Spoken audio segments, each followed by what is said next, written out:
Welcome to another episode of BierBuzz, the buzz around beer.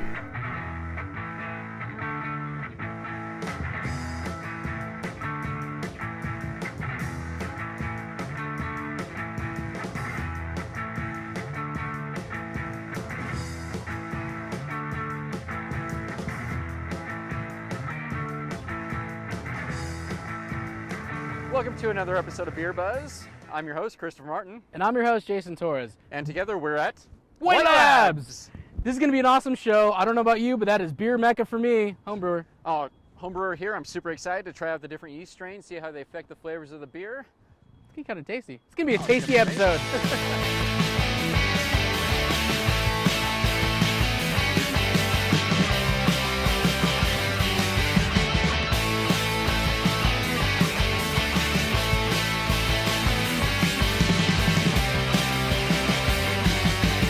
All right, so we finally made it to White Labs, and I'm here with Megan DeCornay. Close enough, kind of, sort of. You got it, you got it. Yes! The marketing specialist and event coordinator. I like that better. Yes! Cheers. Cheers. Oh, man. I've been wanting to come here for so long. I mean, when I homebrew at the house, I'm always doing White Labs yeast. Anybody I know always uses White Labs yeast. I mean, little did I know, you guys have a tap room. We do. So I can like order a wit, has 4 different types of yeast that it was made with. Can order a porter, has 4 different. You guys have a beer that has 96 different types of yeast in it. We do. It's pretty awesome. We have all kinds of crazy things that we do here. Tell me more about White Labs. How long you guys been in business? What are you guys doing? We have been around since '95, creating liquid yeast and manufacturing, selling to breweries all over the world, wineries, distilleries, home brewers. They're famous. Everybody.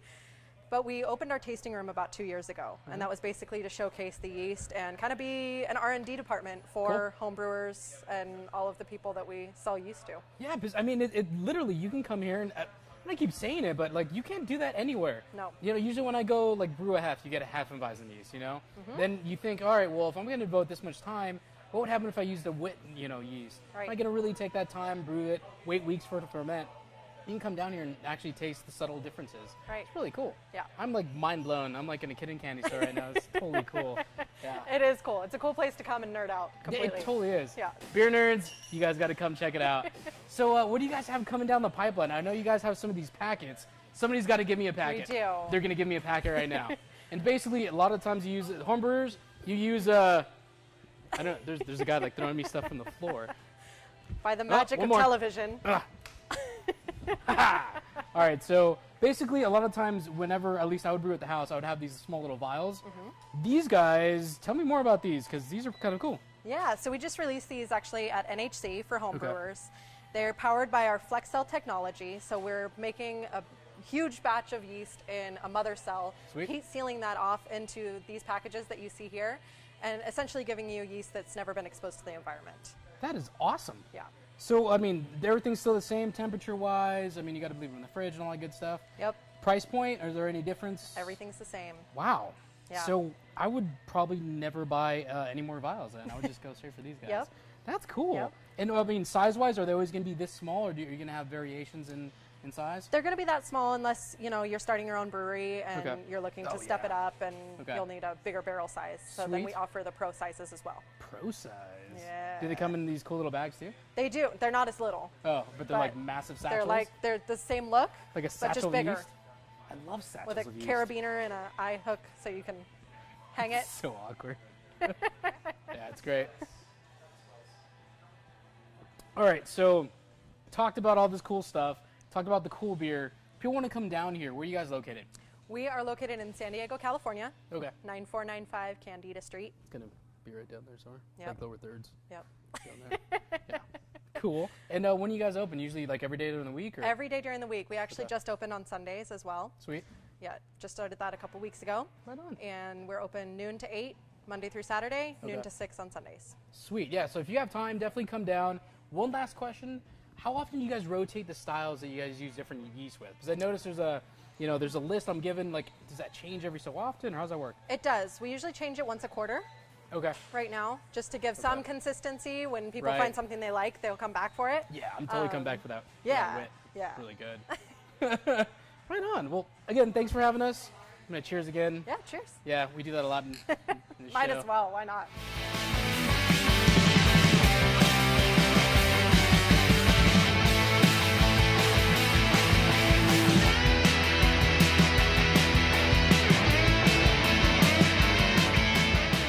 Welcome back to BierBuzz. I'm here with Jason, and we are going to sample a few taster flights. I have saisons in front of me, and what do you have in front of you, Jason? I have porters. It's actually awesome. Like, I don't know if you guys know, we've been saying it a couple times during the show.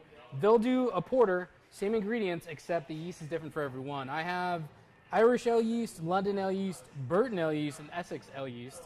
And it's exactly the same with the saisons. I mean, going from my left to my right, I have a Belgian Saison number 2 yeast, Belgian Saison regular yeast. I have a, oh, you just me up. I have a Brettanomyces blend, and I have an American Farmhouse blend. You know, you can tell you can tell the American. I mean, look at this. It's completely clear, and you put it up against the Belgian, which is cloudy as sin. Is there actually like a complexity difference in that? I mean, is it a there lot is. clearer? I've been sipping on these beers while you were doing your thing, and I did. The American's very clean. Okay. The Belgian has more of a traditional, funky kind of barnyard character to it. Nice, a little farmhousey. I have some amazing, some pretty good porters. I really like the Irish one. The London ale one's pretty good. Of course, you like that. Yeah. Who doesn't like an Irish? That's the way it's done, man. You know. All right, I'm gonna try this again. So good. It has like almost like a chocolatey toffee note on it. On the back end, it's. And that's the Irish one. Really good. Yeah, it's really good. I know they use the Irish ale yeast for a lot of reds. I've not seen it used in a whole lot of porters, so I'm really interested to try that. It's I'm telling you, this is so cool because honestly, if I were to brew each one of these with the actual yeast that they provide, it would take me a good 3-4 months to actually, go ahead and make the beer, let it ferment, let it sit there in the keg, condition. Like it would take forever. And so they're doing all the work for us, and we can just have it at our disposal, ready to go. Yeah, almost makes you not want to brew and just like drink their beer, but yeah, I like brewing, so. it is fun. It's fun to put your ingredients together and see the final product. I'm a big fan of this Irish one. What about Let me try it. You try that one, my favorite here. I'll give you my favorite. My favorite of the saisons was the traditional saison blend. Yeah. It just you get every characteristic you want out of a saison. A little bit of that barnyard, a little bit of that bubblegum sweetness. So nice weedy finish on it. Everything else seems a little bit tilted toward one side or the other. That is perfect. Is that the actual yeast they use for that, or? Yeah, it's Belgian number 1 yeast. Yeah. Oh, that is tasty. That's really good. That porter with the Irish ale yeast? I told you, it's really good. Holy moly. So anybody out there making a porter, use their Irish ale yeast. It's their WLP004. The next time you make a porter, it's really good. It gets that's where that toffee kind of note comes from. It's got like an Irish red. Like milk chocolate, toffee, a little bit of roasted character in it. And I mean, the grain bill is going to be... The grain bill is going to give you a lot of that, but the yeast is what's going to accentuate it. That is delicious. God, I'm good. I know. Give me my saison back. This is delicious.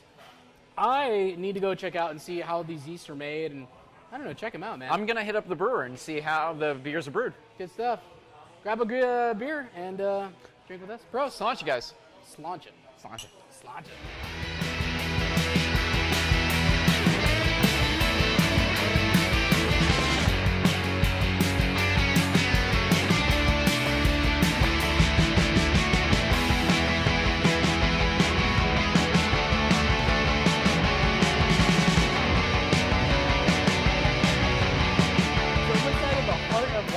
Where they actually create all this awesome yeast stuff with Kara Taylor, the analytical laboratory manager.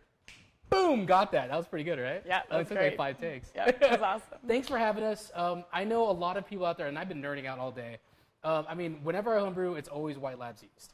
A lot of people, I mean, I know we get a bunch of questions. How do you guys make that yeast? How does that happen? Do you guys brew beer, culture it? Like, explain.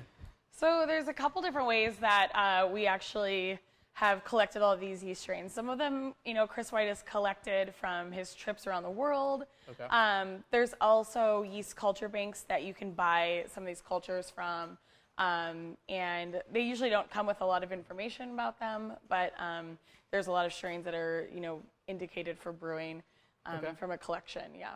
Sweet. So you guys literally, you guys cataloged all kinds of different yeast, and I heard you guys are doing some kind of project where you're trying to actually get the DNA, or what's going on with Yeah, that? so we're currently working with a company that's local in San Diego called Illumina, and they're actually sequencing, or they are actually already sequenced about 96 of our yeast strains. Wowzers. And so right now we have all of that data, and each one of those strains, the amount of DNA is about I believe it's about 4 gigs of data for each one. And so because of that, you've got to sort through all of that information, and it takes a really long time to kind of look at that genome. I totally see that. 4 gigs of text or what? Just pictures, analytical data? Yeah, so if you remember from like high school biology, like nucleotides, any of that stuff, you get, basically it's a lot of that data. And we're sort of employing a lot of volunteers with that company also to kind of help look through that data and help analyze it. So what do you think you're going to, I guess once you have all this information, let's say you digest it all, you guys are set, what are you going to do with that? Well, one of the things that we're really interested in looking at is why certain yeast strains perform the way they do. And hopefully by being able to look at that genome, we'll be able to look at why do some strains flocculate better than others, why do some compounds make these flavor and aroma attributes compared to others. Awesome. So you might be able to take something from one and give it to another, maybe?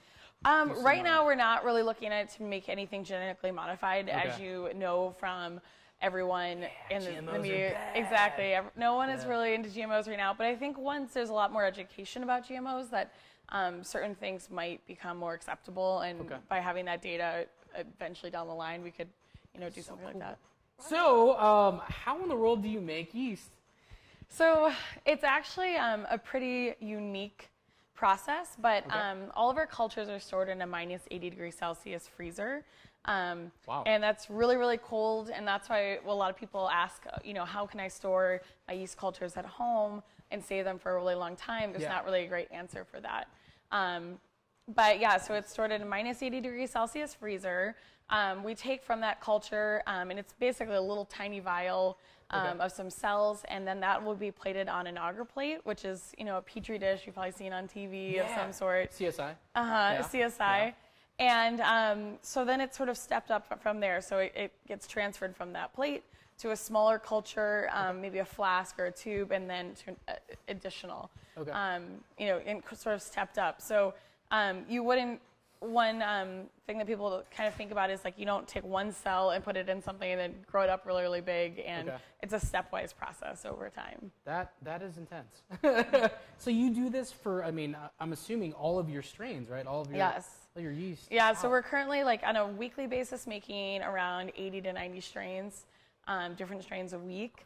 But including all of our proprietary strains that breweries have some of their own strains that we keep and grow for them. I mean, we've got a lot of strains. So. It's got a bunch of yeast everywhere.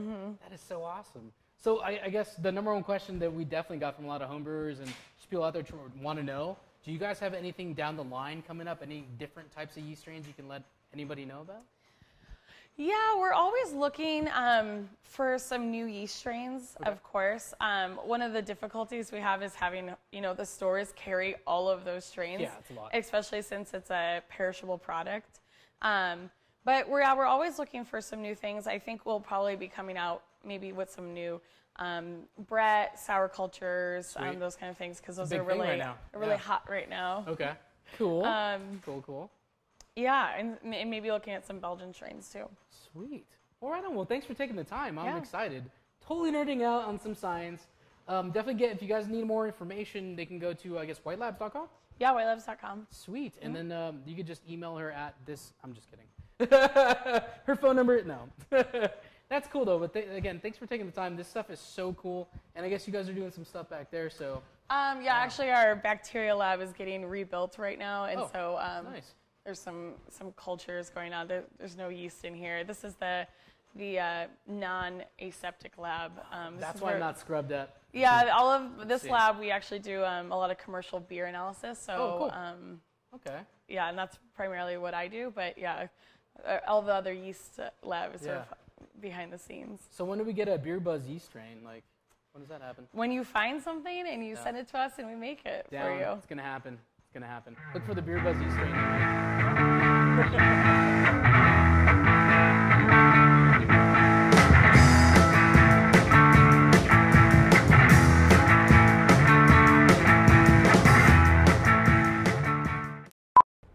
is all the good stuff.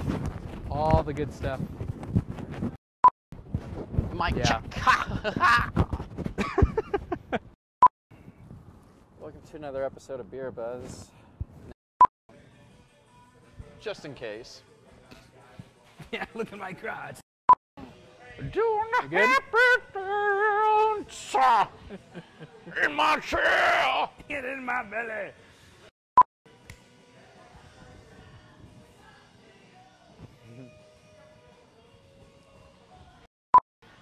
Duck face. All right, I'm good. Oh good? God, I'm. No, no, I'm not. All Yeah, I'm good. You I'm good? Yeah, I'm good. You're ready. Professional. All right. You're not. You're not. So I'm inside of the, I guess, the Dark Fortress, the inner heart sanctum of White Labs with Kara Taylor, the analytical laboratory. Damn it!